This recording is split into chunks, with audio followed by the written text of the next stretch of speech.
Okay, चलिए सीधा इस टॉपिक में डाइव इन करते हैं। आज हम जिस केस स्टडी पर बात करने वाले हैं वो सच कहूं तो एकदम माइंड ब्लोइंग है। हम उत्तर प्रदेश के एक छोटे से शहर भगभगपुर के एक लड़के की कहानी का एनालिसिस करने वाले हैं। और हाँ, ये कोई नॉर्मल कहानी नहीं है, बल्कि इसे आप एक मास्टर क्लास समझ लीजिए। एक प्रॉपर ट्यूटोरियल जो ये सिखाता है कि कैसे कोई अपने सबसे अजीब, सबसे टॉक्सिक टैलेंट का इस्तेमाल करके पूरे शहर का एक अमर लेजेंड बन सकता है। इसे एक ऐसी केस स्टडी की तरह देखिए जहां हम सीखेंगे कि एक बायोलॉजिकल डिजास्टर को महानता में कैसे बदला जा सकता है। अब इस मास्टर क्लास को समझने के लिए ना सबसे पहले हमें टैलेंट वर्ड को ही रीडिफाइन करना होगा। मतलब नॉर्मल टैलेंट क्या होता है? कोई अच्छा गा लेता है, कोई गिटार बजाता है या शायद पेंटिंग करता है, राइट? लेकिन यहाँ जिस टॉक्सिक टैलेंट की बात हो रही है वो एकदम अलग ही लेवल पर है। ये एक ऐसी सुपर पावर है जो लिटरली किसी भी भीड़ भाड़ वाले कमरे को सिर्फ 5 सेकंड, हाँ सिर्फ 5 सेकंड के अंदर पूरी तरह खाली करवा सकती है।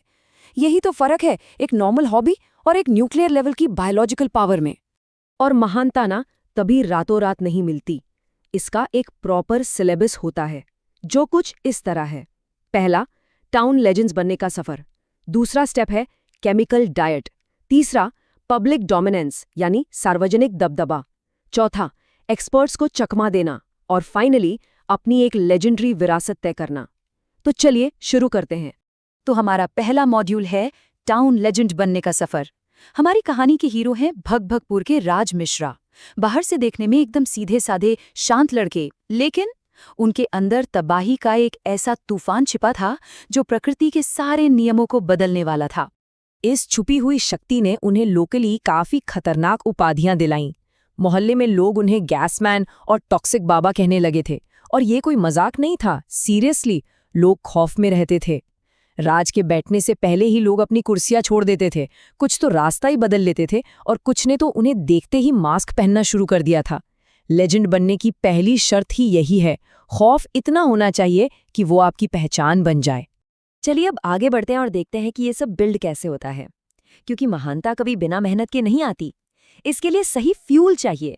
तो ये है हमारा स्टेप 1, द केमिकल डाइट। आइए उस क्रेजी डाइट का साइंस समझते हैं जिसने राज के डाइजेस्टिव सिस्टम को लिटरली एक वेपन ऑफ मास डिस्ट्रक्शन बना दिया। छोले और राजमा यहाँ हेवी बेस फ्यूल का काम करते थे। फिर आलू पराठा और पनीर ये देते थे एक डेंस स्ट्रक्चरल ओवरलोड। लेकिन असली गेम चेंजर था कोल्ड ड्रिंक, जो इस पूरे मिक्सचर में एक प्रेशराइज्ड प्रोपेलेंट यानी रॉकेट फ्यूल की तरह काम करता था। और लास्ट में गुलाब जामुन, जो पूरे सिस्टम को एक कैटास्ट्रॉफिक ओवरलोड दे देता था। ये कोई नॉर्मल खाना नहीं था, ये एक पूरा केमिकल एक्सपेरिमेंट था। और आपको पता है इस एक्सपेरिमेंट का सबसे पहला शिकार कौन हुआ? खुद राज का परिवार। डिनर के टाइम उनकी माँ लिटरली कम दाल खाने की मिन्नतें करती थी और उनके पिता की वो लाइन, बेटा ये भूख नहीं आउटपुट का खतरा है, ये उनका खौफ दिखाता है। एक बार तो रात के 2 बजे उनकी दादी सीधे बिस्तर से कूद गई और बोली कि ये लड़का नहीं, एक चलता फिरता बायोलॉजिकल अटैक है। मतलब जब आपका अपना परिवार ही आपको एक प्राकृतिक आपदा मानने लगे ना, तो समझ जाइए आपकी ट्रेनिंग बिल्कुल सही ट्रैक पर है। लेकिन एक बात है, लेजेंड्स कभी बंद कमरों में नहीं बनते, उन्हें दुनिया के सामने आना ही पड़ता है। तो हमारा अगला स्टेप यही है, सार्वजनिक दबदबा यानी पब्लिक डोमिनेंस। राज के हमलों का ग्राफ काफी तेजी से ऊपर गया। शुरुआत हुई 5 साल की उम्र में एक बर्थडे पार्टी से, जहां मोमबत्ती खुद ब खुद बुझ गई और कुत्ते घर छोड़ के भाग गए। फिर 8वीं क्लास में मैथ्स वाले गुप्ता सर के सामने वो हिस्टोरिक केमिकल लीक, जिसकी वजह से पूरे स्कूल की छुट्टी करनी पड़ी।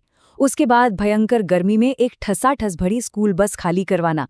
और फाइनली एडल्ट होने पर चचेरे भाई की शादी के डीजे फ्लोर पर वो महाविस्फोट, जिसने दूल्हे को घोड़ी से उतरने पर मजबूर कर दिया। हर बार पैटर्न सेम था, पहले सन्नाटा, फिर पसीना और फिर बूम, एक विनाशकारी ब्लास्ट। अब यहाँ जो सबसे इंटरेस्टिंग बात है ना, वो ये है कि ये इंसिडेंट्स राज के पावर को सर्टिफाई करते हैं। उस स्कूल बस वाले केस में ड्राइवर का ये कहना कि ऐसी बदबू तो डीजल टैंक में भी नहीं होती, ये कोई छोटी बात नहीं है। यही वो मोमेंट था जब इतिहास रचा गया। राज के उस भयानक अटैक की वजह से बस के अंदर जिंदगी में पहली बार गैस इमरजेंसी एग्जिट का इस्तेमाल किया गया। बच्चे रो रहे थे, ट्रैफिक जाम हो गया था। ये पब्लिक डोमिनेंस का एकदम पीक था। पर एक असली लेजेंड ना हमेशा अपने अटैक से पहले एक सस्पेंस बनाता है। राज के हमले से पहले कुछ वार्निंग साइंस मिलते थे, जैसे सीट को धीरे धीरे एडजस्ट करना, चेहरे का एकदम लाल हो जाना, बहुत तेज पसीना आना और आंखों का कसकर बंद हो जाना। जब ये सब होता तो हर कोई समझ जाता कि भाई अब प्रलय आने वाली है।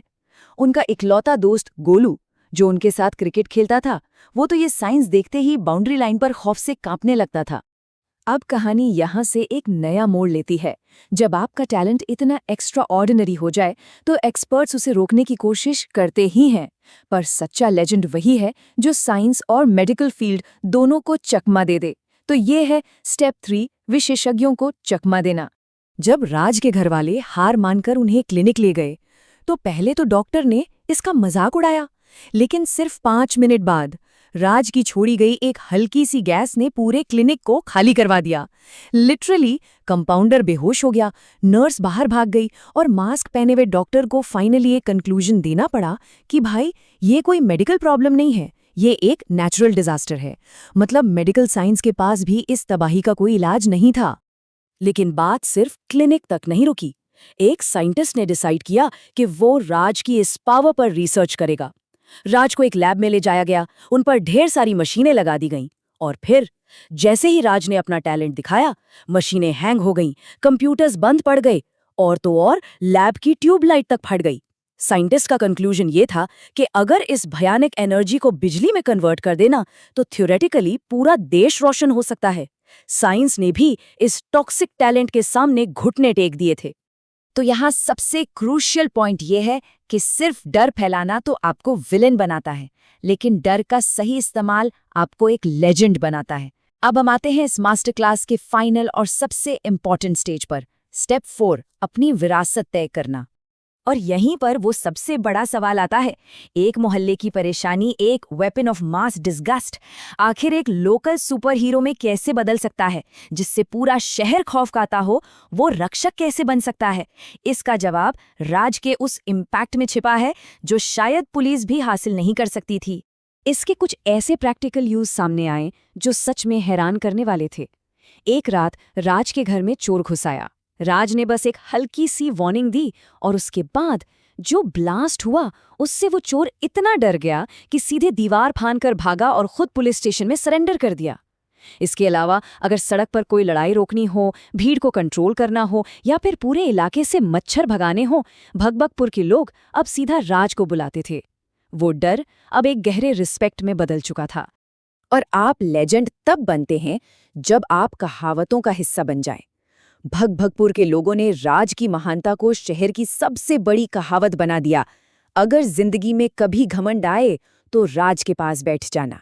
इस एक लाइन ने साबित कर दिया कि राज ने अपने टॉक्सिक टैलेंट में पूरी तरह से मास्टरी हासिल कर ली थी। वो मोहल्ले के एक खतरे से शहर के सबसे बड़े आइकॉन बन चुके थे।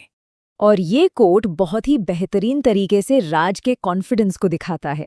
राज का ये फाइनल डेडपैन डायलॉग कि लोग जिम जाकर बॉडी बनाते हैं, मैं छोले खाकर इतिहास बनाता हूँ, ये उस गहरे फर्क को साफ करता है जो नॉर्मल अचीवमेंट्स और उनकी इस यूनिक महानता के बीच है। जहां लोग पसीना बहाकर नॉर्मल सक्सेस ढूंढते हैं, राज ने अपनी थाली के छोले राजमा से सीधे इतिहास के पन्नों में अपनी जगह बना ली। क्या बात है। तो इस पूरी केस स्टडी को समझने के बाद सोचने वाली बात यह है कि हमारे आसपास ऐसे और कितने ही अजीबोगरीब टैलेंट होंगे जिन्हें हम सिर्फ एक परेशानी समझते हैं। कौन सा टॉक्सिक टैलेंट अगले टाउन लेजेंड को जन्म देगा? राज की इस कहानी ने प्रूव कर दिया है कि अगर डाइट सही हो, टाइमिंग परफेक्ट हो और आपका कॉन्फिडेंस अनब्रेकेबल हो तो दुनिया का सबसे अजीब गुण भी आपको अमर बना सकता है। तो अगली बार जब किसी की अजीब आदत पर आपको हंसी आए ना, तो याद रखिएगा, शायद वहीं कोई अगला टाउन लेजेंड तैयार हो रहा हो। इस मास्टर क्लास में हमारे साथ जुड़ने के लिए बहुत बहुत शुक्रिया।